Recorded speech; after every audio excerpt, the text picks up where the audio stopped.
Okay, this is a Token CEO podcast. This is episode 164. I'm Erika Nardini. It's Tuesday, June 22nd. We are presented by Sports Research. I'm sure everyone out there is buying something for Amazon Prime Day. You can get yourself in great shape. You can get collagen. You can get waist trimmers. You can get sweet sweat. You can get vitamins. Sports Research is running a massive deal for Prime Day. You can get 40% off their entire product line. That's 40% off every single thing that Sports Research makes.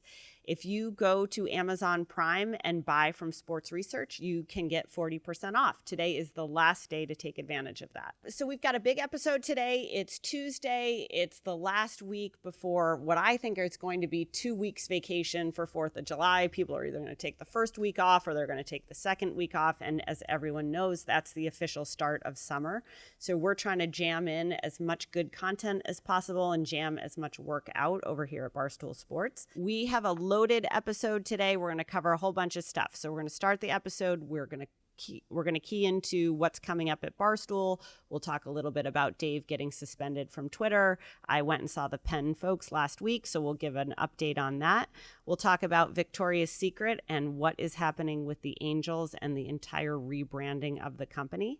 Then we're going to interview Joanna Griffiths. I am a huge fan of Joanna Griffiths. She, as you may remember, is the CEO of the apparel or underwear company called Knix.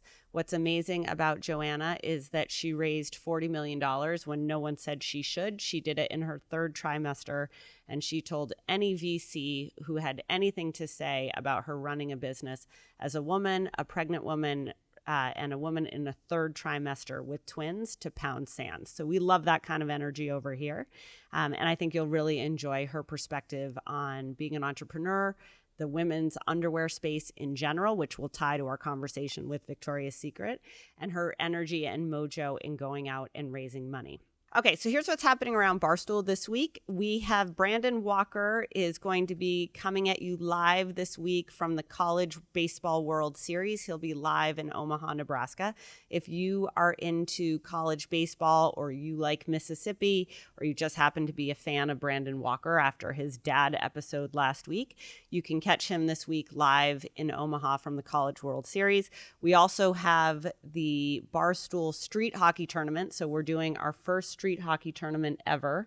We're doing it with the Chicklets guys. Grinelli's been super involved in this. So it'll be happening in August. So the street hockey tournament is happening in August. It's happening right outside Penn's Greektown Casino. It's August 6th and 7th. We just finished making the jerseys. They are fire. I think it's going to be awesome. This is obviously the summer equivalent of our pond hockey tournament and the celebration of the Blade Gang and all of the roller hockey players out there. Troops is in London this week following the England Euro team. So he and Jetski are over in London filming a bunch of content.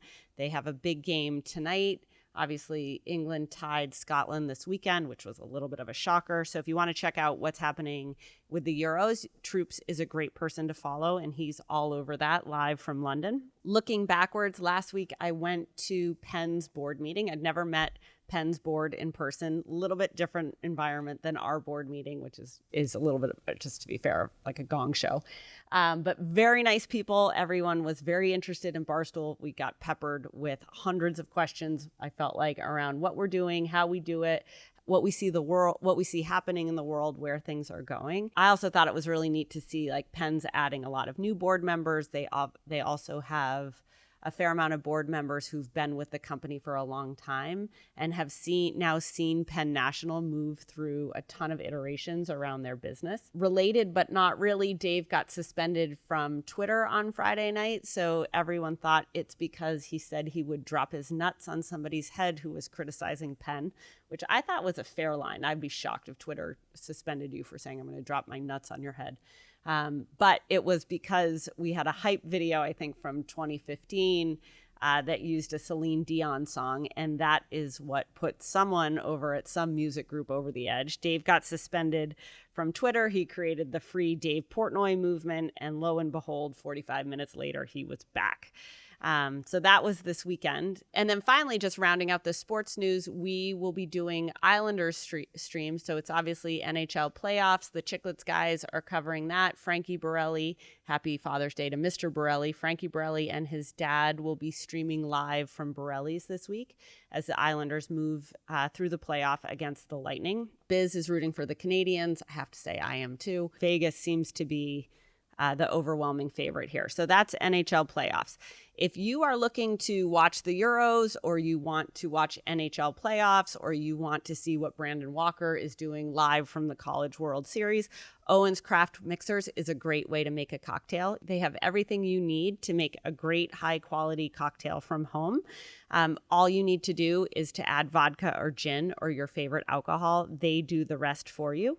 They are also available on Amazon. So I would imagine with today being the last day of Prime that you can get yourself a great discount on Owen's Craft Mixers. You can also get Owen's Craft Mixers at CVS. One quick advertisement here is that I am sitting in the middle of what looks to be Big Cat's junk pile. It's actually my very own junk pile.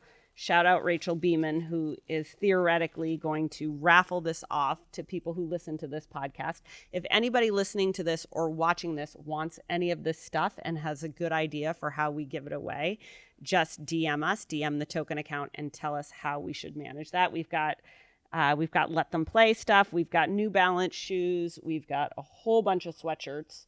We've got hats. We've got stuff from OAR. We've got, I think, a Buccaneers shirt. We've got Run Club stuff. So there's a whole bunch of stuff here that we are ready to give to anyone else but me. So just let us know the best way you think we should do that. All of that said, let's get into the podcast space. So Spotify, for anyone who follows podcasts, just bought a company called Pods. What Pods is theoretically going to help Spotify do is to assist with discovery. What Pods does is makes it easy to clip video and audio so that you can get snippets to preview your favorite podcast. When you take a step back and you look at the podcasting space, what I think is pretty interesting about Spotify in particular is that, as far as I can tell, Spotify is running the Netflix playbook. So when you think about Spotify, they essentially have created a platform that is amassing millions and millions of pieces of data. They know an incredible amount about everyone who listens to music on Spotify. They know where you live. They know your habits on your phone. They know what your music preferences are. They know when you use the app. You can imagine there's a whole host of other data around that. The second thing that they've done, which is very similar to Netflix, right? Netflix started by mailing you the DVDs you wanted. They knew what movies you liked. They knew where you lived. They knew when you ordered them. They moved into licensing content, right? So obviously that's what Spotify has done next. They acquired Joe Rogan. They've obviously acquired Alex Cooper. They acquired The Ringer. So the next thing that Spotify has done is to license people's content. You saw Netflix do something similar. What's interesting about this is it's no mistake that Spotify has acquired Rogan or that they're paying a rumored $60 million for Alex Cooper. Both Rogan and Alex Cooper are going to bring Spotify millions of users. They're going to have an incredible amount of data from that audience, which they will then use to even further their business, which is an ad-supported business. Spotify acquired Anchor, I want to say about a year ago, maybe a year and a half ago. That's going to help Spotify identify new and upcoming podcasts, right? It helps them harness the long tail of podcasting. So to see all of the up and coming podcasters out there so that they can acquire them, they can sign them to their platform, they can license their content and use it to drive more data, which will fuel Spotify's overall business. Why is this important? So when you think about podcasts and you think about the platform that podcasts are viewed on, when you think about podcasts used to be 80% consumed on Apple. So Apple had 80% of the podcast market. That share has dropped to now around 60 to 63%. So Spotify, in large part, has taken a 20% cut off of Apple's business. The second thing that's interesting is that there is no ability to monetize an audience or a podcast through Apple. Obviously, Apple's working on a subscription product. Spotify is tripling down on ad products with platforms like Megaphone and even to a degree Anchor. So what you're seeing right now is the emergence of two very dominant platforms. I would argue that Apple has been a little bit asleep at the wheel on podcasts when you see how much share Spotify has stolen and in such a short amount of time. So what's interesting about Spotify's quest to be Netflix is that Spotify is clearly looking to create a monopoly on anything and everything around your ears, right? They started out as a streaming music platform. They're looking to morph that into being more of an all things audio platform. They have spent a crazy amount of money in their ambition to do so. I think the other interesting thing to look at is there's also a company that I think is pretty interesting called Himalaya Fm. They raised $580 million in August 2018. They've got a $3.6 billion valuation, which is now 2 years old. They have around 530 million total users. And what's interesting about Himalaya is that not only do they have podcasts, they have audiobooks, they have courses, they have live audio streaming, they've got singing, they've got film dubbing. If you think about it, it's like TikTok, Spotify, Apple Podcasts, and talk radio all on one platform. They have equally as interesting monetization models. So they have advertising, they've got subscription, they've got a la carte purchases, they've got donations and tipping. And what's interesting about this is what you can see is really the platformization of audio, which ultimately I think is going to be the platformization of audio and video, because that's really what is happening is some people choose to watch and some people choose to listen. But what's very evident is that there's an arms race to get that consumer and to own that consumer's data and to be able to monetize it directly. When you look at Spotify, I think Daniel Ek said in 2019 that podcast users spent twice as much time on the platform as music streamers. It also converted people who didn't think that Spotify was for them. It brought them new audience. So Spotify is obviously looking to gain more audience, and they're obviously looking to monetize that audience in even more forms. Apple clearly also looking to monetize their audience. They've chosen a long tail strategy with subscriptions where they're working directly with creators to enable them to monetize their own content. So what you're going to see is two giant companies in audio. You're going to see one pursuing a subscription model. You're seeing one pursue an advertising model. Both are trying to appeal to creators. Both are trying to harness their data to be able to build other businesses and to solve what I would argue the single biggest challenge in podcasting, which is discovery. I think the Pods acquisition is a big step forward for Spotify in being able to do that. It'll be interesting to see if and how Apple follows suit. I think the other thing that's interesting, if I were to make a prediction, I think that Spotify will partner with Shopify. I think Spotify is going to get into commerce sooner rather than later. Obviously, Netflix just announced their partnership with Shopify, I think last week or the week before last week, actually. I think you will see Spotify follow suit. I mean, you have to imagine it pisses them off if they get Alex Cooper and they can only take Alex Cooper's audience, which they will do gladly, and they can't have any part of her biggest business, which is merch. That's got to be frustrating. So my prediction is that you will start to see Spotify get into commerce in a way that they never have before. And that essentially what they will do is to organize all of their acquisitions into recording capabilities. So understanding talent, harnessing the long tail of podcast creation. Anybody can create a podcast. Being able to manage all of the data around that content and those audiences, and then to be able to have the most amount of distribution to gain the biggest audience, and then to make money from it in as diverse a manner as possible. Lastly, I think the other thing, it was funny, I got asked a really good question at the Penn board meeting, and they were saying, what's a business that you're in now that you won't be in the future? And the answer that I said was, I think podcasting, the way we at Barstool thought about podcasting in 2016, has changed so much to be audio and video that I think that's the business that's the underlying business at this company that's going to change the most. The other thing that I'm starting to just get obsessed with, I'm so interested in it, is really short form audio content. I think one of the biggest things that's changed for podcasting is that I think 46% of all podcast listening is in cars. People are obviously commuting less. People are working from home much more. People have yet to go back to campus and to work in mass. And so the need or the desire, the use case for podcasts has really changed the use case for podcasts is what has really changed most dramatically. I think the attention span, I think the pandemic had a crazy effect on people watching internet video as well as on their attention span. And the thing that I'm starting to get really interested in is very, very, very short form audio content. So like Merriam-Webster, for example, does a word of the day, is a 1-minute podcast. There's a 2-minute astrology podcast. So you can think about how, some combination of Twitter and podcasting coming together where it's extremely short snippets that are highly, highly discoverable and very, very easy to consume. I also think that's going to be a big trend. You see Robinhood's already doing that. They have snacks. It's short form audio content. It's very easily digestible. It's highly, highly discoverable. So I think that's the other thing you're going to see happen and change in this space.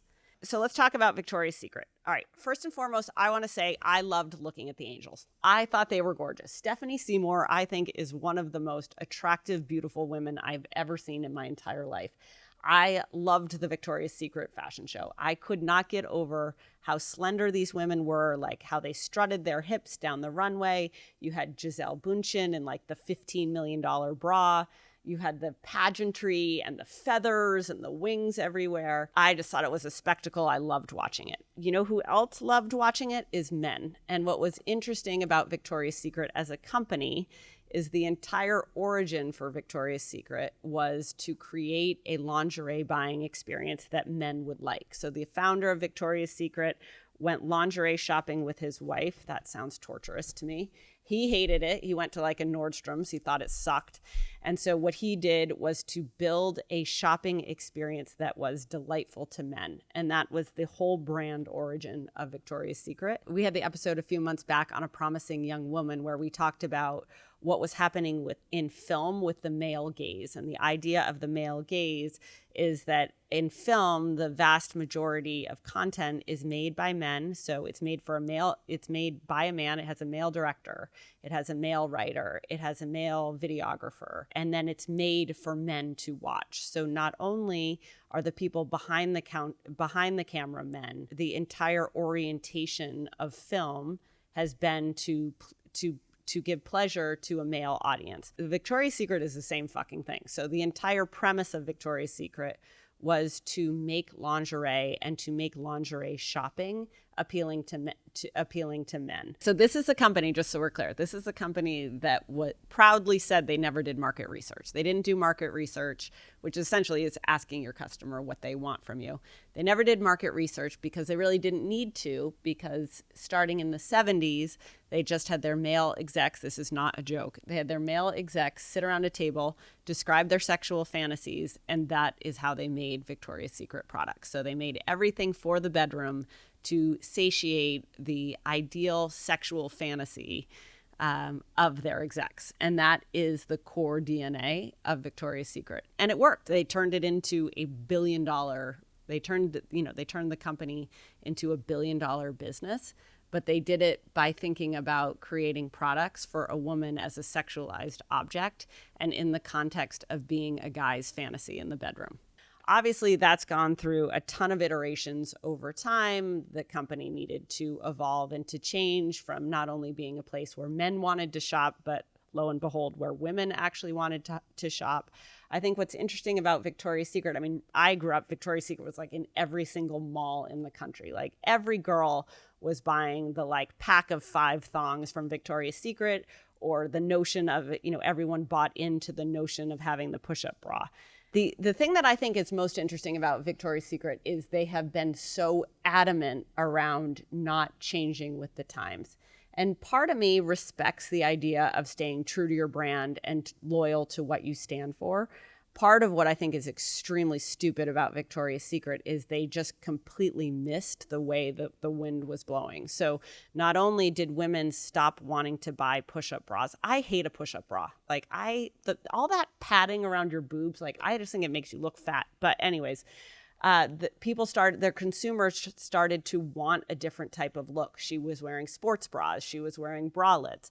The second thing is the quality started to go down. There was like this phase where companies like J.Crew and Victoria's Secret, they obviously were sourcing and manufacturing most of their products in China.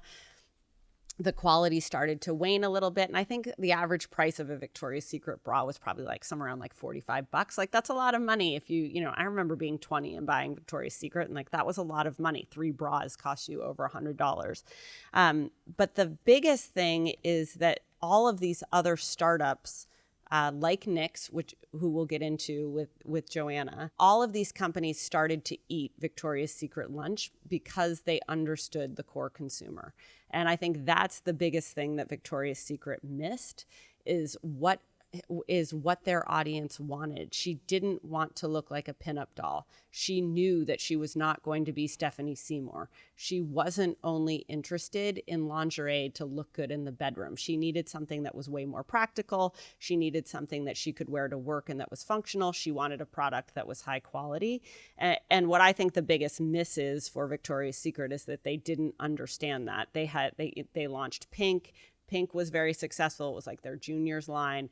Even that's kind of petered out. And essentially, I think, if you look at J.Crew or you look at Victoria's Secret or you look at Gap even, you look at big established brands from the 90s and early 2000s, those brands that stopped, that stopped paying attention to, one, how fashion was moving, and two, what their female customer wanted, were truly left in the dust. And when you think about it, there's been all these startups, all of these brands that have been created, brands that are built, if you look at Fenty, built around Rihanna, like Rihanna is a far more compelling personality and marketer than Victoria's Secret. She stands for something. She was far more inclusive, how she looked at the models. And what she understood was what her core consumer wanted, and she gave that to them.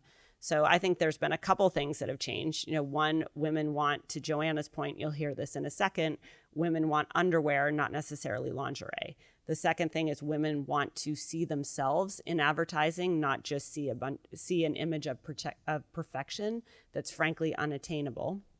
And then the third is that women have more choices than ever before. Every consumer has more choices than ever before. And now Victoria's Secret, they obviously announced that they have 7 new spokespeople. They're changing their brand. They've said, hey, we've made a mistake. We missed this. We got it wrong. So long story short, Victoria's Secret has essentially said, we're not who we used to be. And now they're using Megan Rapinoe and 6 other women to show that they are a very different company than you know them for. They've launched something called the VS Collective, and the VS Collective is going to have a line of products which are built in Megan and others' image, and that this is supposed to be the future of Victoria's Secret in being a company that is inclusive, that's being a company that is diverse, and that's creating products that women want now.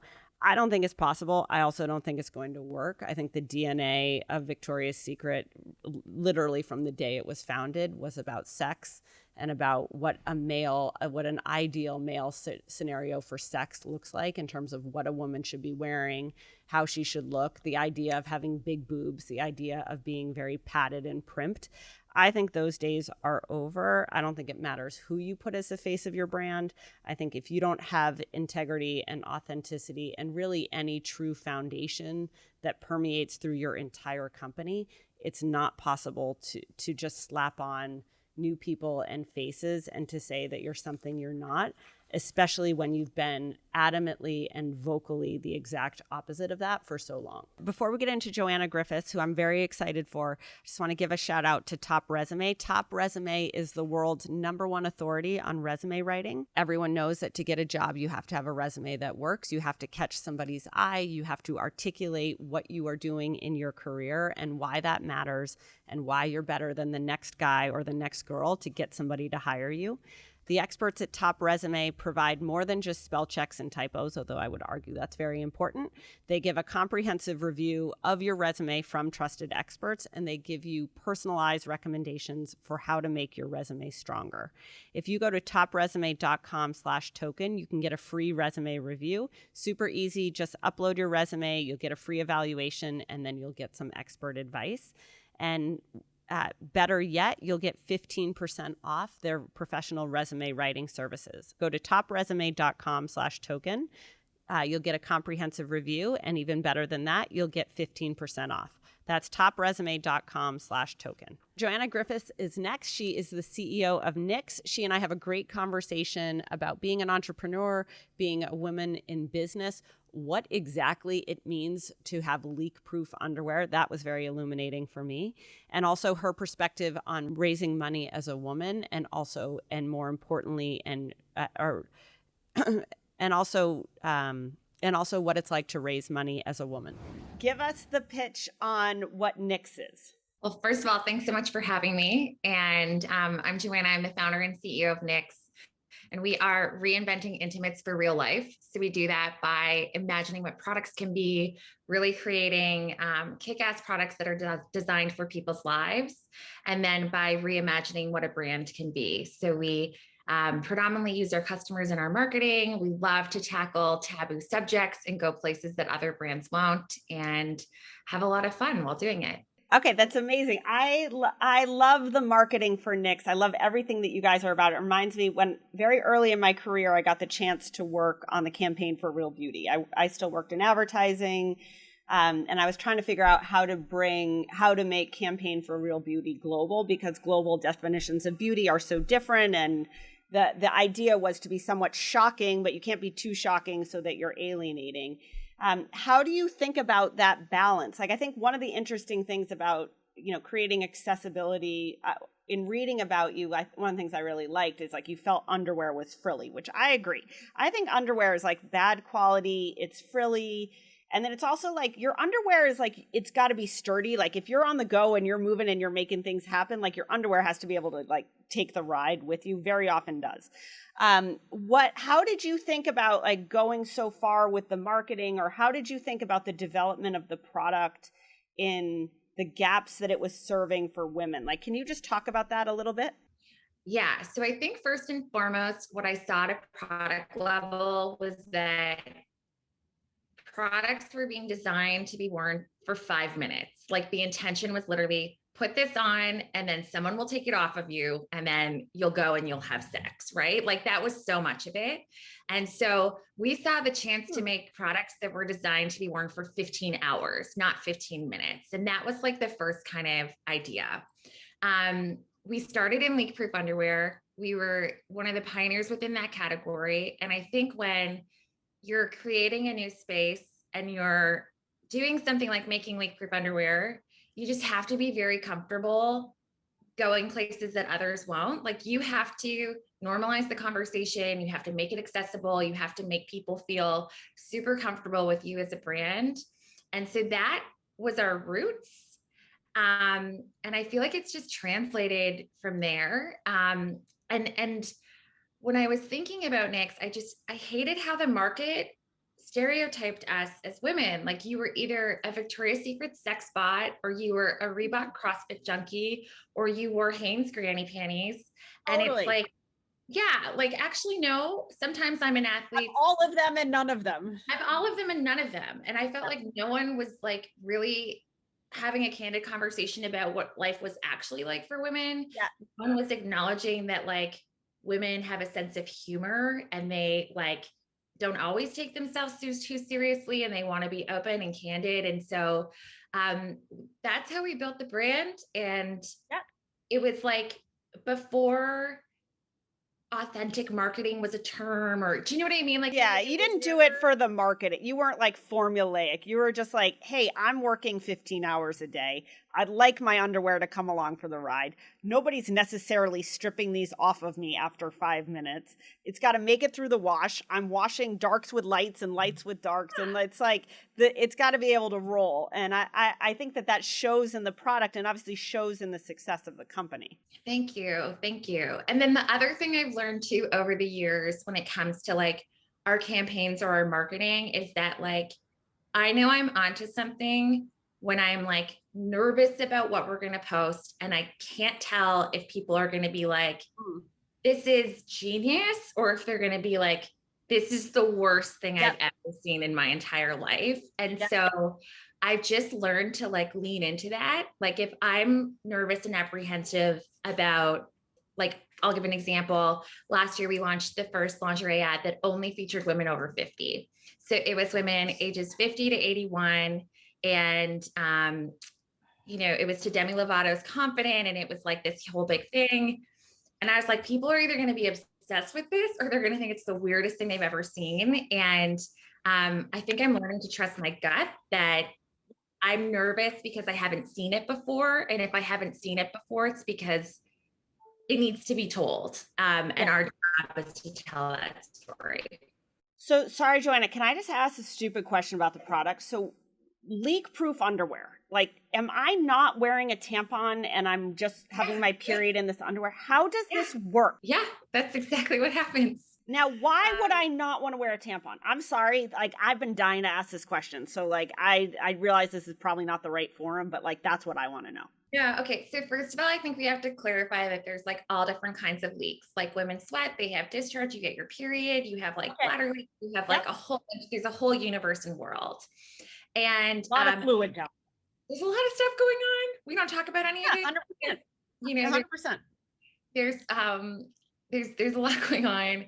And so some of our products are designed for backup. So like, let's say you do want to wear a tampon, but you're one of the 80% of women that leaks during their period. Totally. Yep. Oh, you're leaking into the underwear and not like your white pants as an example. Yep. But we do have super leak proof products that completely replace the needs for pads and tampons. And you might want to do that because you're concerned about the materials that you're putting in your body. Yep. You might want to do that because you are trying to live a more like eco-friendly, sustainable lifestyle. Or you might want to do that because you are forgetful, like me. Like in high school, I was always bumming. I never have a tampon. I never have a tampon. Like my friends were like, of course you made this company. You never had a tampon. Never had a tampon. Like, here comes Joanna. People are bumming smokes. I'm like, hey, can I get a tampon? 100%. I to this day am still that person. Okay, so you would really like leak-proof underwear then. Thank you for indulging me with that. I was very excited about that. All right, so a couple weeks ago, maybe a month ago at this point, I had a post of you. I saw something and I quote tweeted it and said that you had big dick energy, which I think you do. And the origin of the post was essentially that you were out raising money and pregnant, and that you basically kept or cut investors by virtue of how they responded and reacted to the audacity of a pregnant woman going out and raising money. So can you just describe that experience? Yeah. So I went out to raise like our first significant round of capital for Knix. We did about a $40 million round, and I decided to do it during my third trimester while I was pregnant with twins. And I had this goal to close the round before the twins came for a whole bunch of reasons, like that I just decided. You're a woman and that would be very efficient. Yeah. A smart thing to do. Yeah. And so I worked with an investment banker, and throughout the process, like, especially in the early days when we were putting feelers out about the company, it was very clear, like I was very open about why I'm raising now. I'm raising now because I'm about to give birth to twins. I want the money in the bank. I want to hit the ground running when I come back. And people were either like, yeah, great, cool, congratulations, this is awesome, or they were inappropriate and making condescending comments and all these different things. And 2021, like this is 2021. Yeah. And so I drew a line in the sand with the bankers that we worked with and basically said, if anyone makes any kind of comment like this at any point in the process, they're removed. I don't even need to know who they are. I frankly don't give a shit. They're just done. And I did that for a lot of reasons. Like, first of all, I feel like I'm finally at the stage now with Knix, like we're a 9-figure company. Like I've built it to a certain point where like, I'm over it. I'm over bullshit. It's a very rewarding place to be. Yeah, exactly. And then I didn't always stand up for myself in this way. And I wish that I had.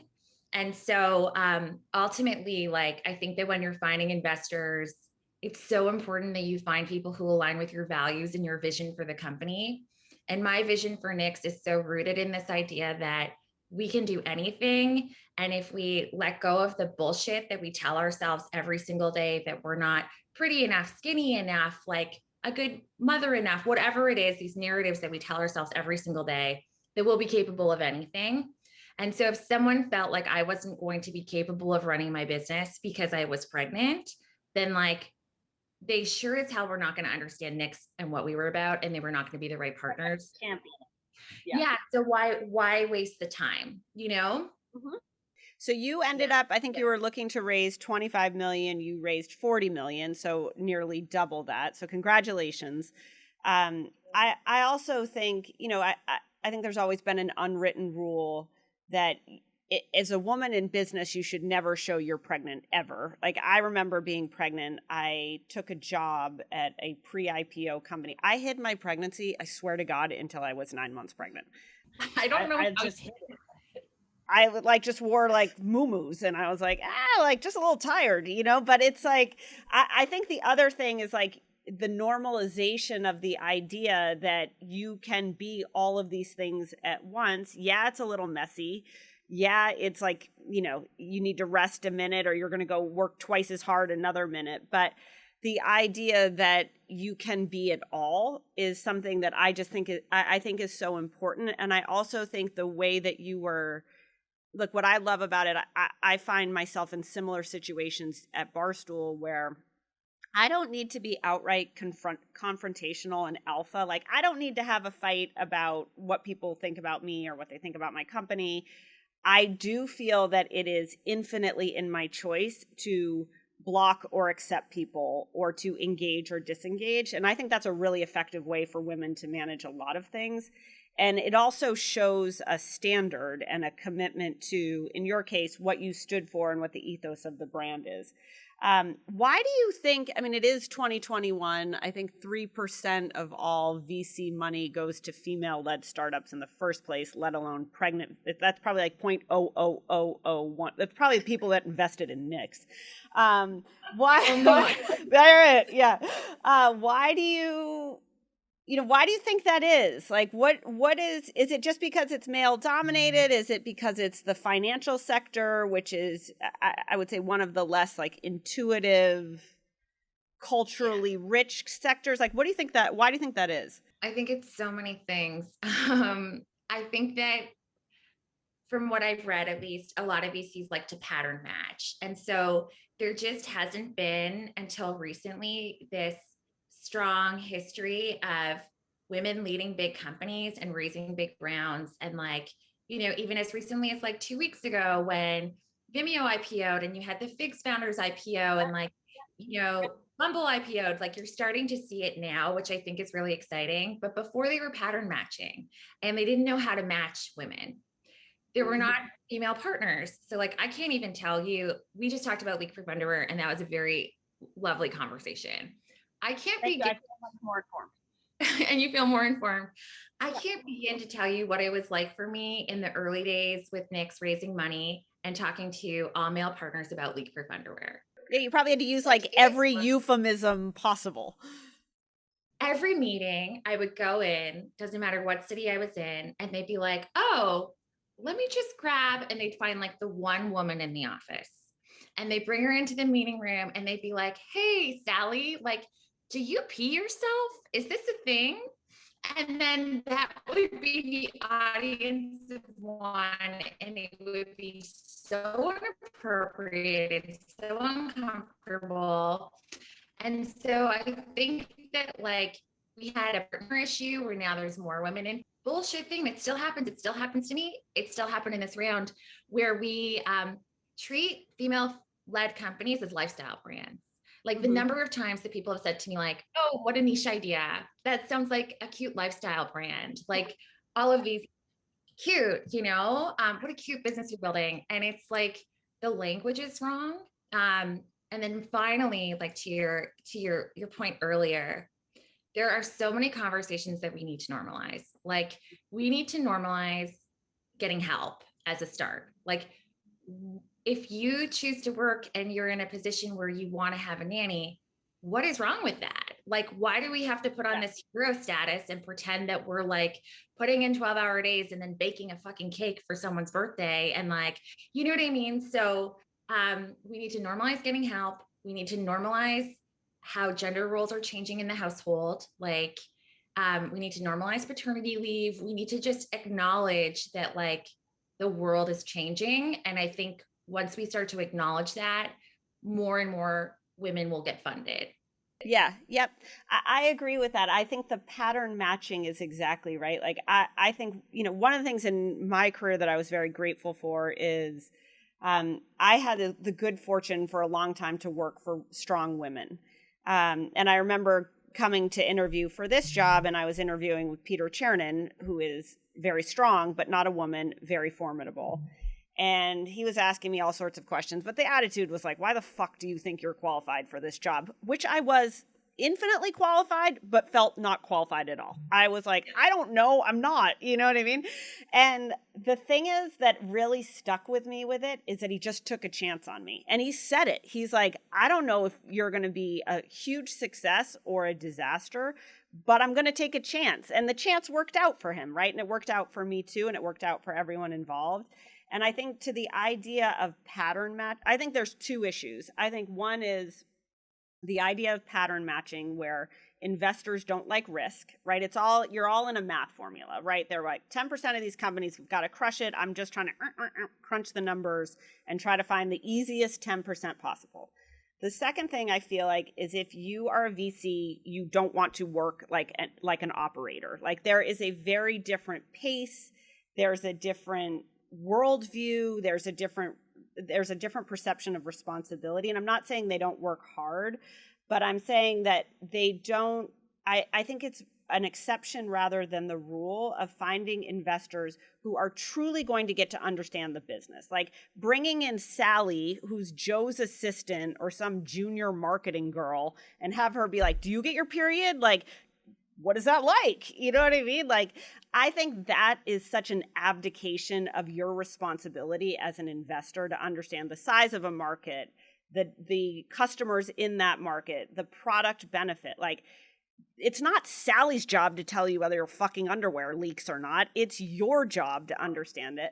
But how do you advocate for a company that makes underwear for women when they have their periods or leakage or they have a bladder problem or like you just discharge everywhere? Like, can you imagine a white guy with like a vest on with like a blue check button down shirt? I talked to all of them. I think I traumatized all of them one by one, slowly but surely. You know what I mean? It's like in high school where you would like dangle the tampon in front of a guy, or you'd be like, I used to say to my brother, I'd be like, tampon, tampon, tampon, tampon. And he would just be like cringy. Like you're doing that in the investment community. Yeah, it was weird. It was an interesting time. And then it happened again when we were really at the forefront of like body positivity and inclusivity and our marketing, because even though at that point we were making bras and like all these other products that they could understand, I got the same feedback about our marketing. Like they were like, why would you use these regular people in your marketing? Like, why aren't you using the supermodel? You know, like it was like the same, their brains were breaking, it'd be like, that person looks like my sister. And it would be like horrible. And so I feel like it just like, that's the point. That's the point. Your sister's awesome. Sister wears underwear. She wears underwear and she looks good in it. And she wants to buy from us because we acknowledge that she, but it's, I do think about that a lot. I think about the number of people that I have like kind of pushed beyond their comfort zone. And then they're like, ooh, I got to go talk about a sports company or something. Yeah. They leave the office that day, they get on the train and they're like twitching slightly. Totally. I love that. I also think, look, like it was funny. Like I was getting dressed to go to work this morning. I have a dinner tonight. So I know I have like a 20-hour day. Okay. Right. I leave the office. I leave my house at like 7. I know I'm not going to be done with this dinner till 10:30.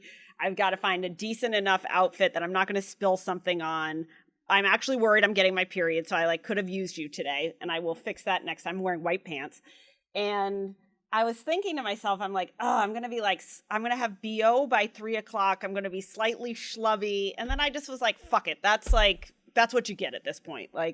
And it's hard because I think I want women to be so excited to go crush a 20-hour day or take on whatever you want to take on. It could be in your home, could be in work, could be with your friends, could be at college, whatever. And I think the more people like you that are out there who are thinking about who she is and not, you should be a Victoria's Secret model or you should be wearing Eberge, but it's like, have you ever tried to run for a train wearing an Eberge triangle bra? It's a disaster. I don't even have boobs and it's a disaster. So it's like, I love that that's what you're about. I think it's super powerful. Joanna, tell people where they can find Knix, how they can follow you, all that kind of stuff. For sure. So you can find us at knix.com, which is knix.com, at Knix on Instagram. And then my handle is Joanna Knix. So lots of Knix all around. All Knix all the time. All right. Thank you for doing this. I appreciate you. Yeah, congratulations. Thank you. Thank you. Great to spend time with you. And thanks for having me. All right. Big thanks to Joanna for joining us. Before we wrap, let's just give a quick shout out to Seed Probiotics. I take Seed Probiotics every day. I'm starting to realize as I get older that probiotics are super important. If you don't have your gut health, like what kind of health do you have? Your gut makes so much happen for your body. I was watching an awesome Netflix documentary yesterday on the immune system. And it frankly is all about like what is happening in your gut that helps your skin, it helps your heart, it helps your immunity, it helps your GI. Basically, like you can't feel good if your gut isn't working well. What's awesome about Seed Probiotics is it's a 2-in-1 capsule. It protects the probiotics through digestion, so you actually get the benefit of taking a probiotic. People can see improvement from using Seed Probiotics within 24 to 48 hours. That's pretty awesome. So if you go to seed.com/token and you use code TOKEN, you can get 20% off your first month of Seed's Daily Symbiotic. That's seed.com/token and use code TOKEN to get 20% off your first month. So that's an interesting episode. I mean, that kind of brings together all different things that we do here. Obviously we're big into the merchandise business. We are creating all of Alex Cooper's merch. I'm actually really excited about a bunch of things that Alex and I are working on with that.